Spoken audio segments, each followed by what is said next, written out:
Hi, I'm Torte de Lini. 7.40B just came out just before everybody goes on Christmas vacation. I think you already know which heroes are going to probably be nerfed or adjusted. You know, probably looking at maybe Windranger was a big one, Tidehunter. But let's break it down. Okay, first real hero to break down is Brewmaster. Received a nice little buff.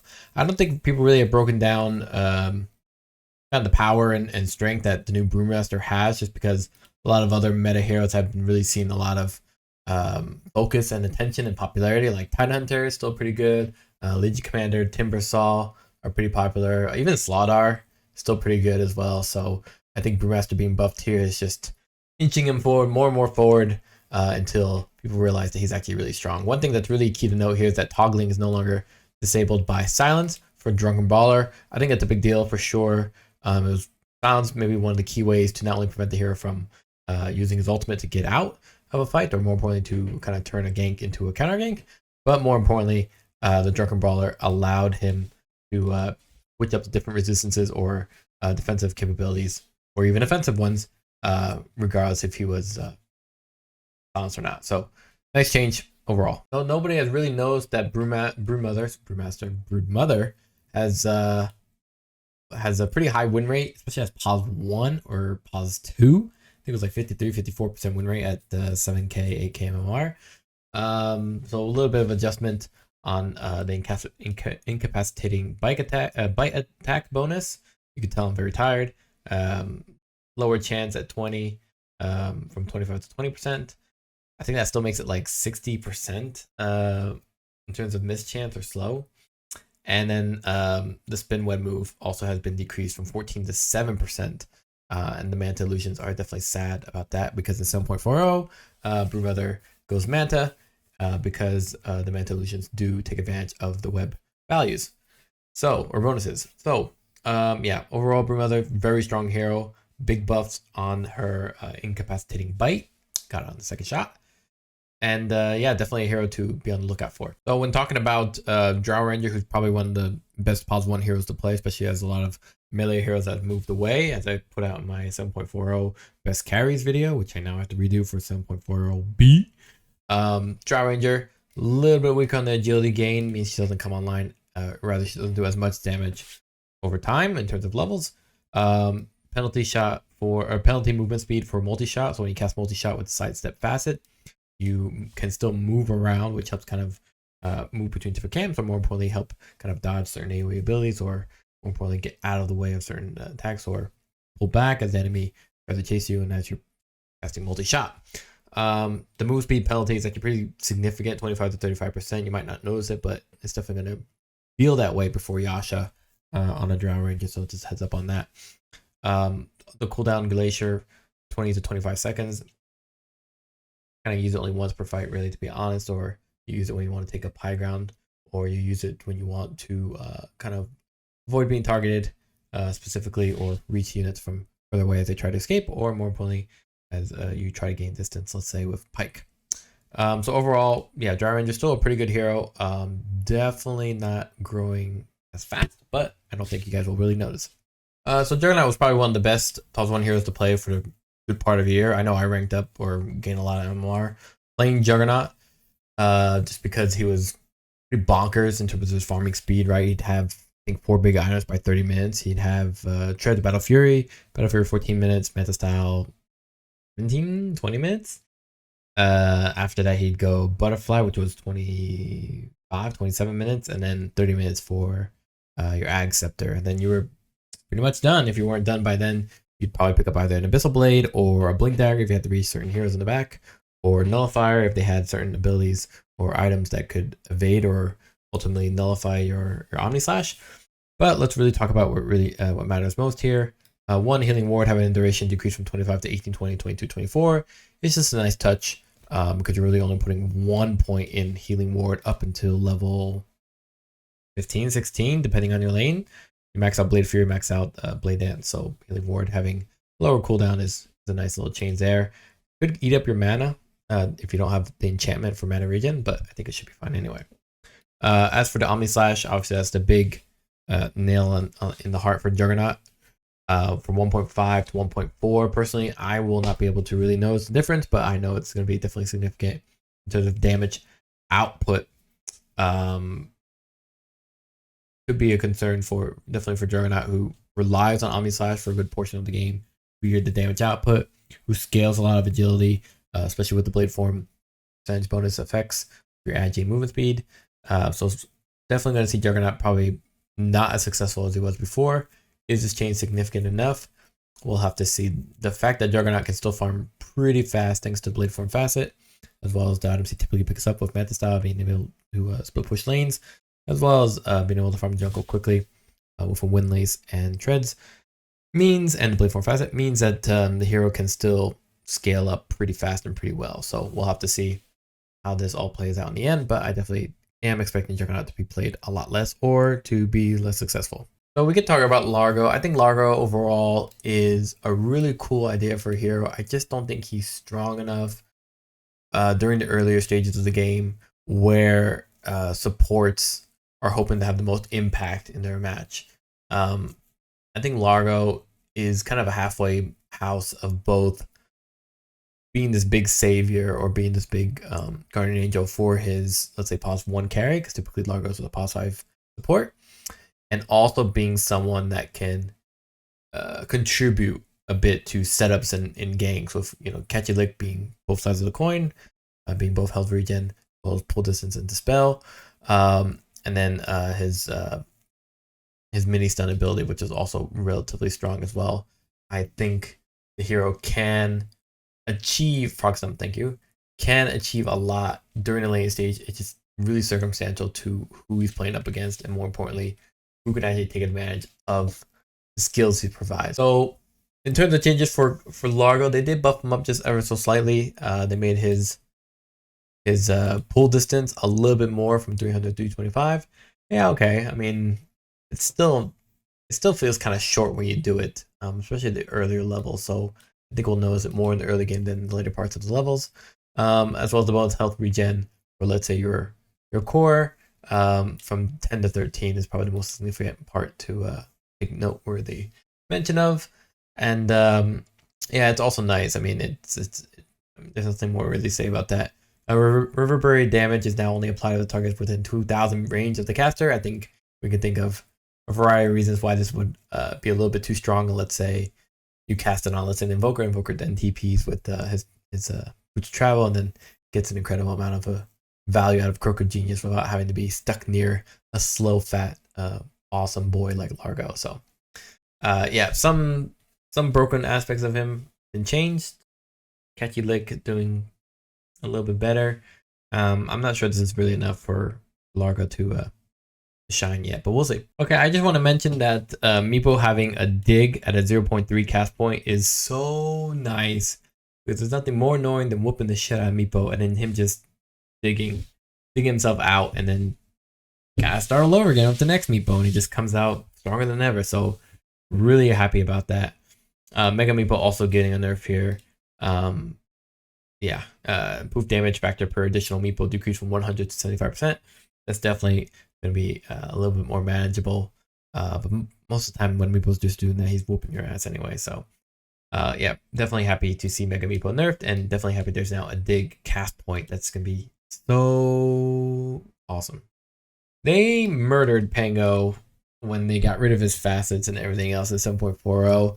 I think they're trying to make up for it for the holidays and to be forgiven for that, because now Pango is looking a lot better. I mean, the intelligence gain from 2.2 to 2.5 is definitely notable, as well as the damage gain per level, and the base movement speed is also ever so slightly adjusted.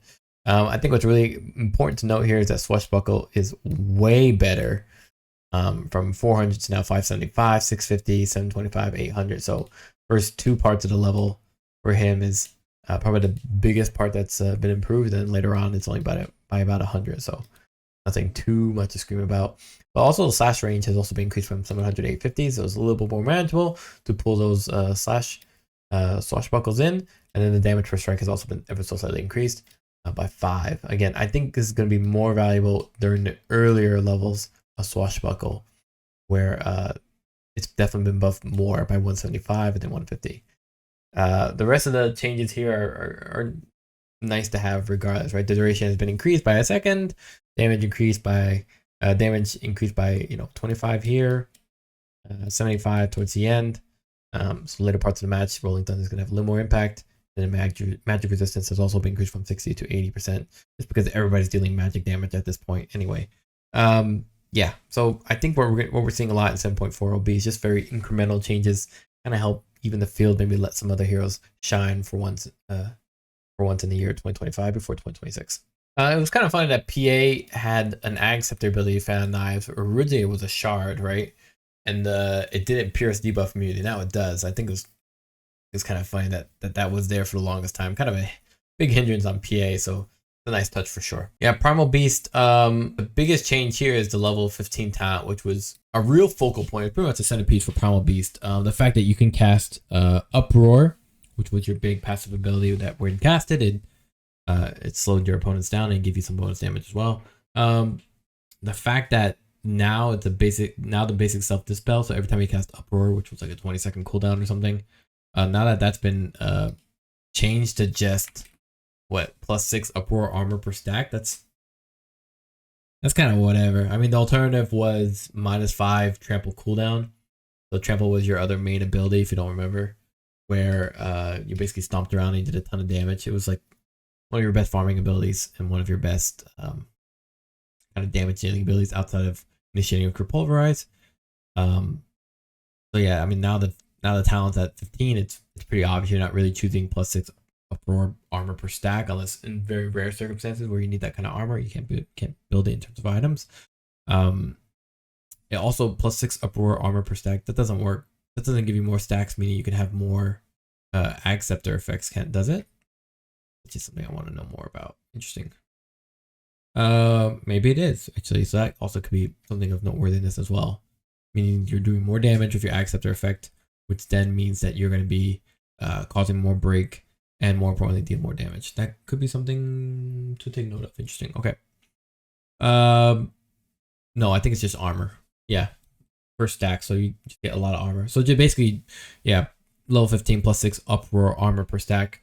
You just get more armor per Uproar stack that you have. So yeah, it's pretty massive, but -5 trample cooldown is definitely probably going to be the default pick, just because you're really relying on this ability to farm, to deal damage, to follow through with your onslaught, as well as your Uproar, especially if you take the ferocity facet, which gives you a larger AoE across the board. So yeah, the losing the dispel is pretty huge for someone like Primal Beast, who really relies on that to get rid of slows and other debuffs, minus stuns and silences. Sorry, I just read the next line. I'm committing a purge here, but I say it's been moved to 20, so it's been delayed. That still sucks. I mean, level 20, obviously it's going to be the one that you pick very likely, but yeah, having it 20 instead of 15 sucks, of course. And then losing that, +20 trample attack multiplier. Makes 20 a pretty big debate on what you want. You probably want the Uproar cast anyway, but that still sucks. Pudge is secretly one of the best pause 4 supports to play, especially when he gets the ball rolling. And I definitely think it's part of the fresh meat issue. More importantly, I think the hero just scales super well and super annoyingly, and he just has too much life. Whenever I play certain heroes like Viper, it just a wall. It just can't get through even with break. So yeah, I'm glad to see that there's been a big nerf to the fresh meat dismember effects, as well as the mana cost being increased for meat hook. But I really don't think that mana cost matters all that much. The current Pudge builds are maxing out 1 level hook, max out Rot, and then max out the armor or whatever it's called for Pudge, the meat shield. So nice nerf for a hero that is secretly very strong. This is actually a pretty huge change for Shadow Fiend. I wonder if we'll see him back as pause 1. The base max souls increased from 20 to 22, 24, 26. It's just massive. It means you're farming wildly more damage in general, even if you don't have any kills secured. So we might see him back at the lasting presence facet, which is the physical version where you reduce more armor after killing nearby enemies, rather than the current mid version of Shadow Fiend, which is probably what you know more of, that bullshit blink Yashikaya Requiem of Souls ultimate ability where he just blinks, yules you, or maybe not, and he just casts his Requiem of Souls and you probably just die anyway. So yeah, I'm curious to see if he's going to come back as a pos 1, especially when they nerf Requiem of Souls from the 15% to down 10%. I'm thinking we're going to, for sure, see him back as pos 1. Or at least as a right clicker of Mask of Madness and Med Style and everything else he likes to buy. They buffed Slark. Saltwater Shiv, his new ability. The duration has been set to immediately to 12, so even if you don't get any levels in it, which you usually don't, now you get the full duration of 12 seconds. Stack regen also been rescaled from 2245 to 2245. Don't really care. The hero is just, it's not bad, it's just he needs a good laning stage, and his laning stage gets absolutely crushed. He doesn't have any facets. They integrated his instant shift. I thought maybe he could be pretty strong, but he's been pretty lackluster every time I've had him in my games. Most current offliners just kind of roll over him right now. And he needs a lot of items to kind of build himself up, right? He needs Diffuse the Blade, sometimes Mage Slayer, Ag Scepter, Shard, maybe BKB, and then Scotty. Scotty being kind of the bonus item there. So yeah, no big hopes for Slark here, but just a noteworthy change to make around here. So this is probably why you guys all came to look at this video. Tidehunter finally been nerfed. The big issue with Tidehunter was his level 20 talent blubber effect. If you didn't know what the blubber effect is, it's basically the old Kraken shell for Tidehunter, where if you took a certain amount of damage, you kind of just shook it off. You kind of did a strong dispel on it. Obviously, they nerfed it now, where my head seems to be blocking it. Sorry. Blubber effect triggers Anchor Smash, now deals 50% less damage on triggered Anchor Smash. It is now considered reflection damage. So what does that mean? That means I think some of the effects don't proc now when the Blubber Anchor Smash effect occurs, and if 50% less damage means you obviously are not dealing as much damage as you did before. So what made Tidehunter really strong this previous patch on 7.40 was that 1, it did full damage, 2, all the effects it procced automatically from the Anchor Smash when the Blubber effect occurred, meaning when you took XYZ damage, meant that you can gain back 3,000 HP back from Satanic automatically just from people hitting you. It meant that you're practically unkillable. It meant that you could deal a ton of crit damage very quickly in a massive AoE because you had the Krill Eater facet. And it meant that you gained massive amount of damage and survivability where nobody could stop you once you hit level 20. And honestly, for Tidehunter, it's not that hard to hit level 20. The hero farms pretty well. So yeah, pretty nice to see him. I wouldn't say gone, but probably back to being relegated to being unpicked just because he doesn't have that offensiveness, at least in the later parts of the games that we're probably seeing with a lot of other heroes that I talked about in the offline array, like, you know, Legion Commander, Timbersaw, even Axe, Slaughter, maybe. Magnus, also a good one as well. So yeah, nice nerf. So for Ursa, just to keep it really short, basically his level 15 talent has been changed. +5 Fury Swipes damage, replaced with 0.5% Maul health as damage. Used to be a 20 talent. It was kind of shitty.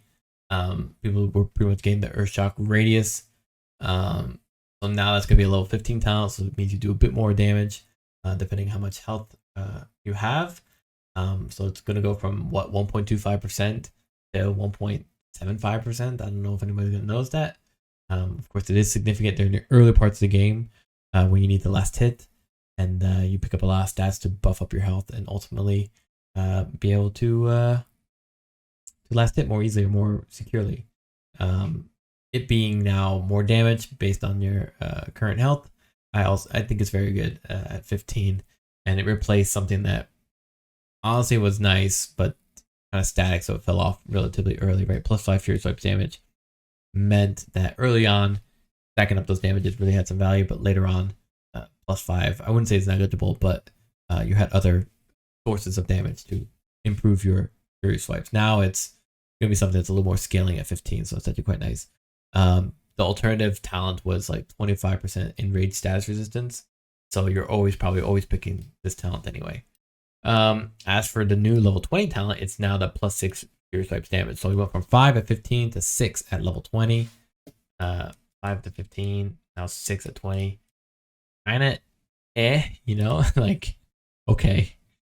I don't know if that's any better. And then the alternative 20 talent is Earthshock Radius, which was what most people were picking. Goes from 400 down to 300. So, bit of a nerf in my opinion. Actually, maybe not. Maybe because having that extra health as bonus damage that scales up and starting earlier is quite nice. Okay, every time I talk about Viper, makes me want to cry. I spammed this hero so hard in ranked, so I'm kind of sad to see him go. But he was just a very easy farmer, especially if you got the Ag Scepter, which did nosedive, which did like 4x the damage of your corrosive skin out, and then you had a level 10 talent, which has been changed now, which meant you did even more damage. It also meant that you as Viper with the Caustic Bath, which basically gave you 100% magic resistance after 4 or 5 seconds, so an additional second where you had pretty much nullified every magic resistance and slowed the attack with Nether Toxin that you were sitting in with Caustic Bath, meant that Viper was pretty hard to kill for the first 15-16 minutes, and he farmed very fast because he had 2 Nether Toxins. He had the Nosedive Nether Toxin, which spread a lot of damage to nearby jungle camps or lanes, and then he had Nether Toxin, which you could just throw out onto a lane and then leave knowing that he got that free farm without having to commit to the lane. So now that Viper has received corrosive skin, his max bonus effect decreased from 100% to 75%, means that he will not be able to, egregiously tank all kinds of damage. And then more importantly, it means you're also doing less damage. It's not only you're slowing the attacks of everybody with another toxin in your corrosive skin, but more importantly, what you're doing was dealing massive amounts of damage from, let's say, the nosedive with the corrosive skin bonus at level 10. So having this plus 10 poison attack slow damage, kind of poopy. To be honest, the alternative is not even that interesting. Plus 1 second Viper Strike duration. Yes, it's a little more. Yes, it's a bit more damage. Makes it more of a killer, but yeah, I'm definitely not excited. But I'm definitely not gonna play Viper anymore. The fact that they moved it now to 20 corrosive skin damage to level 15, and it's not even been buffed. I mean, even Ursa got a +1 for his Fury swipes. See, look, the drawing matches. Or I guess it should be like this actually. Just shows that it was too strong. This was too strong. So that sucks. Yeah. Yeah, the level 20 talent, the level 15 talent is basically that or another toxin min-max damage, which was what you were always picking regardless. Just because you went Ag Scepter and you were relying on the Caustic Bath. So that sucks. And they nerfed it too. So all hopes for Viper has been deflated. I'm definitely not playing him anymore. Okay, Windranger. I said this was one of the best Pause 1 heroes to play as well. I don't think people understood really what made the hero very strong. I did a poor job explaining it. It's the Tangled facet. Okay, it's not the Kill Shot facet. It's the Tangled facet. And the Tangled facet is insane. It makes no sense. Basically, you were... basically, anytime you Shackle Shot an enemy or a creep, you gained bonus damage. And per hero, it was 40 damage. 40 damage at level 1. Literally at level 1, you got 40 damage. Okay, it didn't scale or anything like that. It's 40 damage, 35 damage right there and then. So if you shackled a creep and a hero, you had, I don't know, something like it wasn't 60, was it? Yeah, it was like 60 damage. It's 50% for creep or tree. So you didn't even have to shackle a creep and a hero. You could just shackle a hero and a tree, and it'd be 60 damage at level 1. It's insane.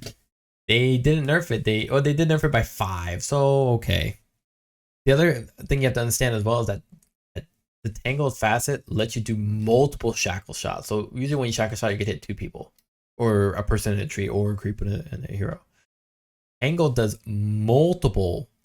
It can hit multiple shackle shots. I think like, I don't know how many, like all of them, right? Shackle shot applies to all units and trees behind the target and grants Windranger bonus damage for each additional shackled unit and tree. Yeah.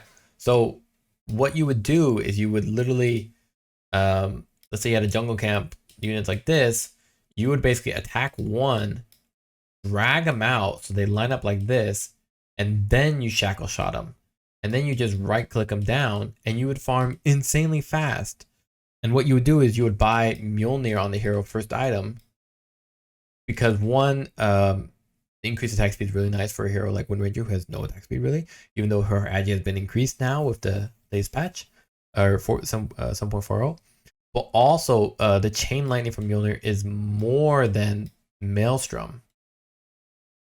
So you were doing a lot of bonus damage. You were shackling every single unit there, so you weren't taking any damage. And if you were, you would just run it anyway. And you were doing chain lightning extra damage.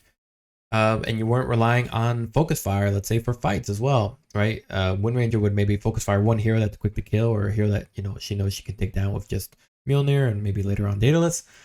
And then after that, she would just shackle shot 1 or 2 heroes and just auto attack the heroes with her Dragonlance and with her Mjolnir and the BKB if you need it.